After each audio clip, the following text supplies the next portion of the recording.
ജീസസും മരിയയും തങ്ങൾക്ക് കുഞ്ഞുണ്ടായ സന്തോഷത്തിൽ ഒരു കടയിൽ ചെന്ന് സാധനം വാങ്ങാൻ വരുവാണ്.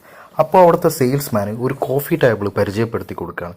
ഇത് ലോകത്തിലെ തന്നെ വാല്യൂ ഉള്ള ഒരു കോഫി ടേബിളാണെന്നും ഇത് ഒരിക്കലും പൊട്ടില്ല എന്നും ഇത് വാങ്ങിക്കഴിഞ്ഞാൽ നിങ്ങളുടെ ജീവിതം തന്നെ മാറ്റിമറിക്കുമെന്നും പറയുകയാണ്. എന്നാൽ മരിയ ഇതിനെ പൂർണ്ണമായി നിഷേധിക്കുകയാണ്. ഇത് മേടിച്ചുകൊണ്ട് പ്രത്യേകിച്ച് കാര്യമൊന്നുമില്ല, നിങ്ങളിത് ഒരിക്കലും വാങ്ങരുത് എന്ന് അവരുടെ ഭർത്താവിനോട് പറയുകയാണ്.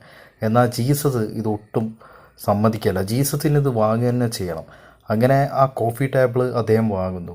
എന്നാൽ അതിൻ്റെ ഒരു സ്ക്രൂ അവർ തന്നിട്ടില്ല. അപ്പോൾ ജീസസ് അവർക്ക് വിളിച്ചിട്ട് ആ സ്ക്രൂ ഉടനെ കൊണ്ടുവരാൻ പറയുന്നു. അതിനുശേഷം തൻ്റെ ഭാര്യ തൻ്റെ ഭർത്താവിൻ്റെ അനിയൻ വരുന്നതുകൊണ്ട് തന്നെ ഷോപ്പിങ്ങിന് പോവുകയാണ്. അങ്ങനെ കുട്ടിയെ നോക്കേണ്ട ചുമതല ജീസസിനാണ്. ജീസസ് കുട്ടിയെ താലോലിക്കുന്ന സമയത്ത് കുട്ടി അറിയാതെ ആ കോഫി ടേബിളിൽ വീഴുന്നു. അതോടെ ആ കുട്ടി മരിക്കുന്നു. പിന്നീട് നടക്കുന്ന നെട്ടിക്കുന്ന